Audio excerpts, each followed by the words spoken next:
Today I'm going to replace the brake pads on a Yamaha Kodiak 700. First step was basically taking the tires off. You don't need to see that. And next step is we're going to get this caliper off here so we can get at the pads. And first time doing this, so I'm just kind of going through it here on my own. Looks like there's an Allen wrench there, and I think there's going to be one here. And there's at least one bolt here and probably one underneath. Yes, there is. Right here. See my finger there? And we're gonna get those off. So this little cap is gonna come off right here. And that's just a flathead. Looks like a flathead. We'll find out in a minute. Plastic cap that's covering something. Probably a, see it there? Another Allen screw or something, we're guessing. And yes, yeah, so that's probably something that needs to be protected if it's covered like that. So we'll take that off, and like I mentioned earlier, there's one here on this side, and we'll get those two off first. I said we're going to take these off. Don't take me too literal. We're just loosening them off. We're not actually taking them right off. Allen key on this one was a 5mm, and on the bottom one was a 6, just in case you're wondering.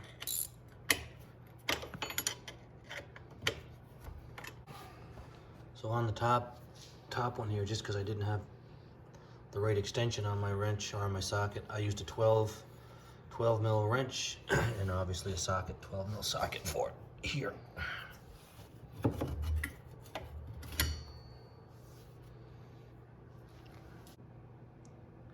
So just to show you what's going on, again, this is first time. So this was the little Allen screw that the plate was on here, and we just kept backing that out, and that's going to basically, yeah, that's the little plate that was covering it right there. And yeah, that basically freed up our two pads, and that's it. Here's our replacements on this side. So just to give you an idea, these are the old pads, and you can see there's not much left, very little left on them. And just for comparison, quite a difference, isn't there? Yeah.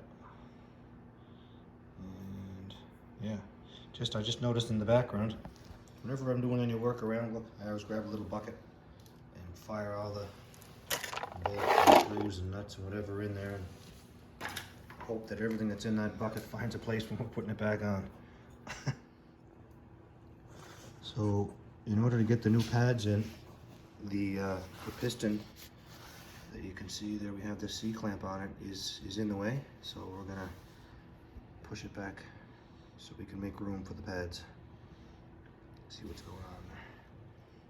Basically that's it. It's going down now. Yep. See?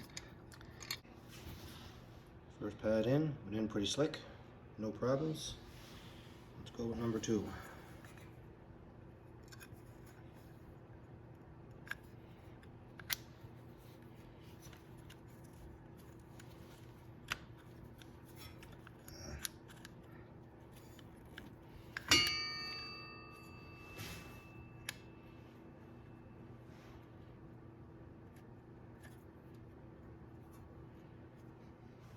So not much work to get that, just to kind of work that to get that around the rotor there. And you can see the pads on there. Pretty good. And nothing tight here yet. There's that Allen screw. The Allen screw is just kind of holding all that in place. We'll start putting this stuff back. So we've got the caliper back on, and these two bolts, there's one, let's see here. Right there, top guy. And this bottom one they're on. Yeah, that's better. Got some light, and they're just finger tight there now while we put these Allen screws back in, or Allen screw. We already got this guy, but he's finger tight. So there's one right here.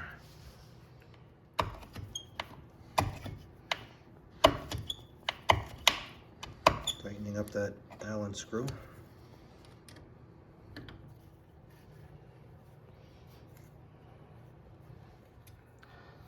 done. Everything seems to be turning, and I think that was it. Not bad at all. So just to recap this, you're looking at 2 Allen screws. One here on the inside, that was the 5mm. One here on the outside, that was the 6. And on the inside here, on the inside of the caliper, just get my finger at it right there. That's a 12mm and a 12mm here. And you pop them off and you get at your caliper.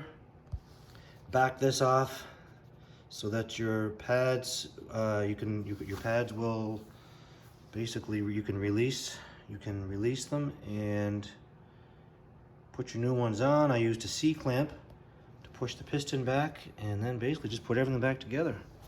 Wasn't bad at all.